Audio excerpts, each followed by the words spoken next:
हम जिस तरह से अपना जीवन गंवाते आए हैं, मनुष्य योनि में आकर भी अपना जीवन वैसा ही गंवा दे।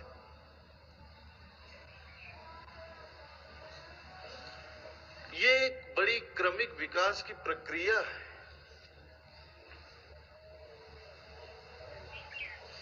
जीव विज्ञान कहता है इस संसार में जीवन प्रारंभ हुआ अमीबा से,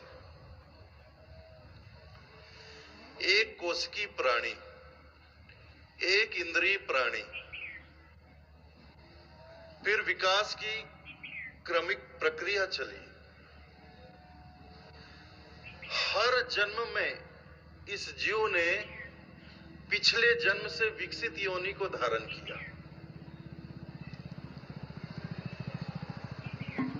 एक जन्म के बाद दूसरे जन्म में, दूसरे जन्म के बाद तीसरे जन्म में, इस तरह हम आगे बढ़ते रहे और हर जन्म में हम अपना विकास करते रहे। पिछले जन्म में हमने जो योनि धारण की थी, अगले जन्म में हमने उससे विकसित योनि को धारण किया और ये विकास की क्रिया चलते चलते चलते चलते चलते कहां तक पहुंची? मानव योनि तक, मनुष्य योनि तक। इस धरती पर मनुष्य योनि सबसे विकसित योनि है। 10 इंद्रियां, मनुष्य के पास 10 इंद्रियां, 5 कर्मेंद्रियां हैं, 5 ज्ञानेंद्रियां हैं।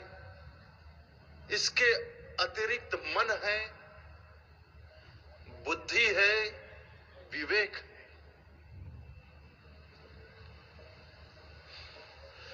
पांच इंद्रियों के माध्यम से,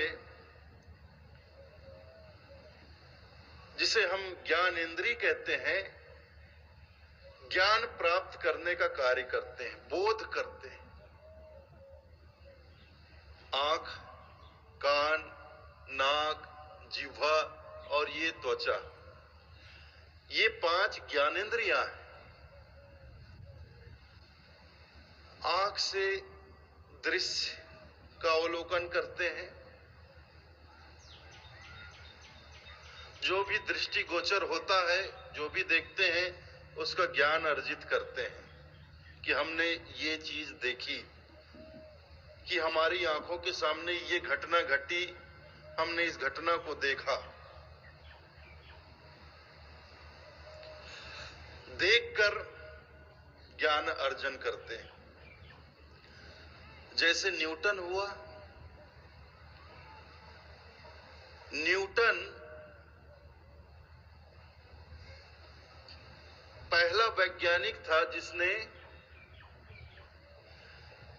इस ब्रह्मांड में जो एक गुरुत्वाकर्षण शक्ति है, गुरुत्वाकर्षण बल है, उसका पता लगाया। हालांकि ये गुरुत्वाकर्षण बल ब्रह्मांड में होने का संकेत उससे बहुत पहले डच विंची ने दे दिया था।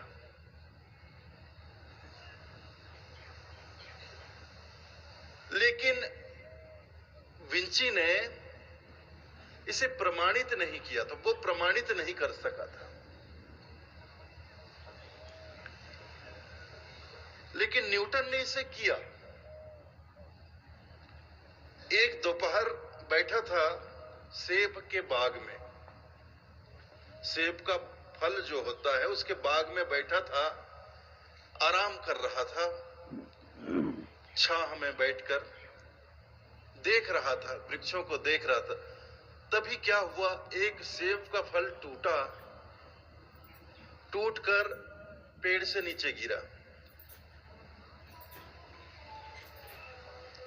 जैसे ही फल नीचे गिरा, उसके दिमाग में खुजली शुरू हो गई। उसने देखा कि डाल से सेब का फल टूटा और धड़ाम से जमीन पर नीचे गिर पड़ा। सोचने लगा क्यों गिरा। टूटा ये बात तो ठीक है, फल टूट गया, तो टूटकर वहीं क्यों नहीं लटका रहा, वो नीचे क्यों गिर गया? उठकर गया, सेब को उठाया, उसे फिर ऊपर किया, फिर छोड़ा, फिर सेब धड़ाम से नीचे गिरा, फिर उसे पकड़कर उछाला, उछालता गया, उछालता गया, उछालता गया। जितने बार उछाला सेब नीचे ही गिरा। फिर उसने पत्थर भी उछाले, पत्थर का भी वही क्रिया हुआ। पूरी ताकत लगाकर आसमान की ओर उछाला, लेकिन जितना भी ऊपर उछाला आखिर पत्थर नीचे ही गिरा। तब उसे लगा हो ना हो एक चुंबकीय शक्ति है, एक गुरुत्वाकर्षण बल है,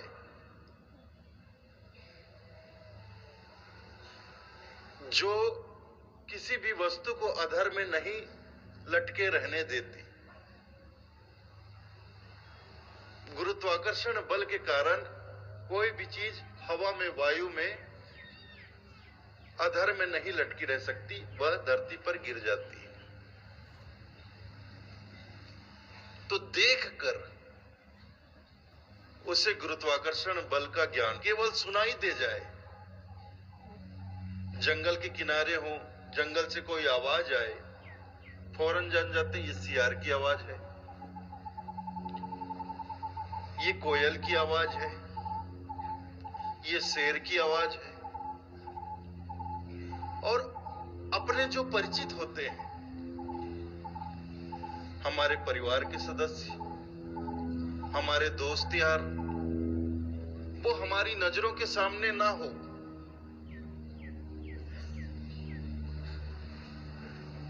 वो आवाज लगाते, उनकी आवाज आती है, हम फौरन पहचान जाते हैं, मेरे बेटे की आवाज है, मेरी माँ की आवाज है, मेरे पिता की आवाज है, मेरे भाई की आवाज है, मेरे दोस्त की आवाज है, मेरे दुश्मन की भी आवाज पहचान जाते हैं।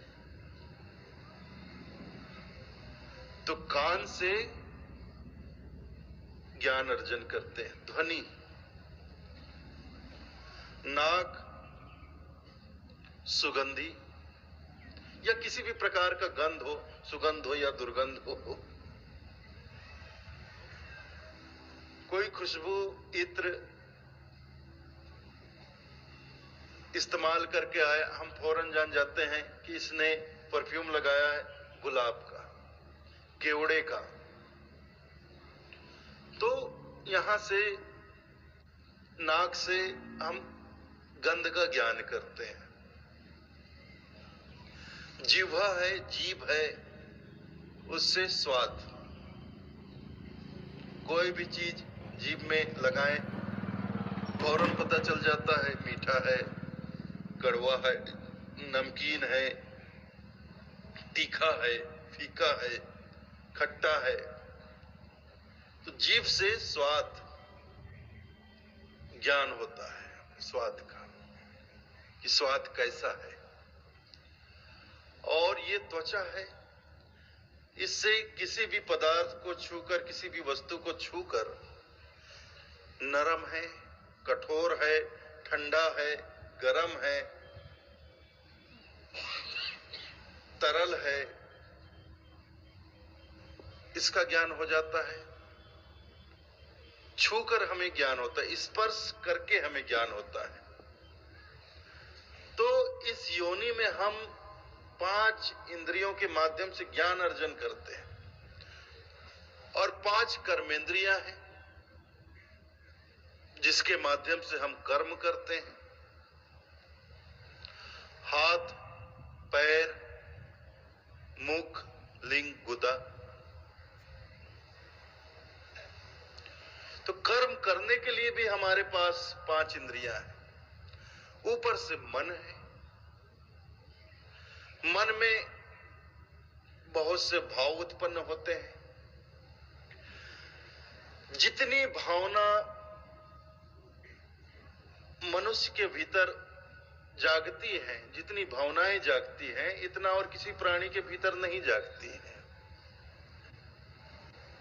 चाहे वो अच्छी भावनाएं हो, बुरी भावनाएं हो,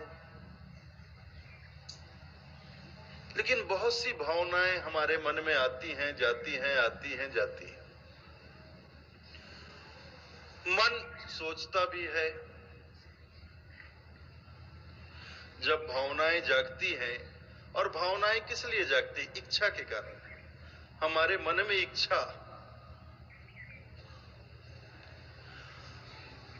इच्छा की उत्पत्ति होती है, इच्छा जागती है तो भावनाएं पैदा होती है।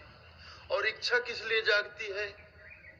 माया के कारण। मन में ही माया समाई हुई है, या ऐसा कहें कि मन की इच्छा ही माया, या ऐसा भी कह सकते हैं कि मन ही माया है। मन माया तो एक है। माया मन ही समाए, तीन लोग संशय बड़ा, काहे कहूं समझाए। माया मन में ही समाई हुई है, और मन माया तो एक है। साहब कहते हैं मन माया तो एक ही है, और उस माया के कारण ही मन में इच्छा पैदा होती। इच्छा जो है वो तरह तरह की भावनाएं हमारे मन में पैदा कर, और जब भावनाएं जागती है तो हम सोचने लगते हैं, मन सोचने लगता है। और जब मन सोचता है तो हमारी बुद्धि भी सक्रिय हो जाती है। मन, बुद्धि, विवेक। मन सोचता है, बुद्धि निर्णय करता है। जैसे जैसे मन सोचने लगता है, बुद्धि फौरन सभी बातों का निर्णय करने लगती है।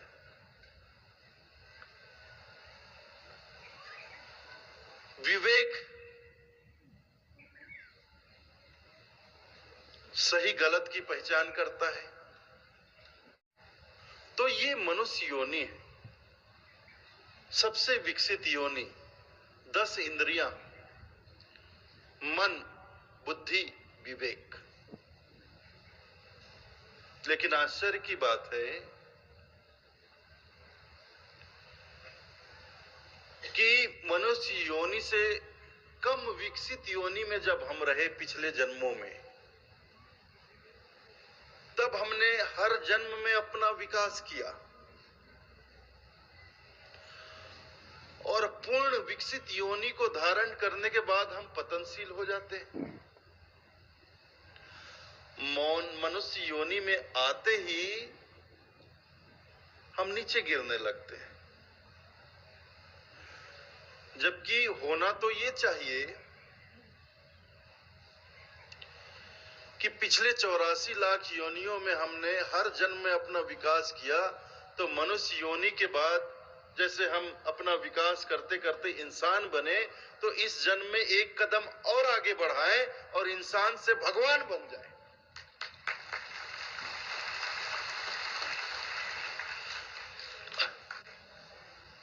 ऐसा विकास होना चाहिए। तो मनुष्य जीवन का लक्ष्य ही यही है। अब तक विकास किया है, अब इससे आगे भी हमें विकास के क्रम में बढ़ना है। 84 लाख योनियों में विकास करते करते इंसान बने, अब आगे एक कदम और बढ़ाकर भगवान बन जाए। और भगवान कैसे बनेंगे? भगवान हम भगवान के शरण में जाकर ही बनेंगे। उनके हो जाएं तो हो गए।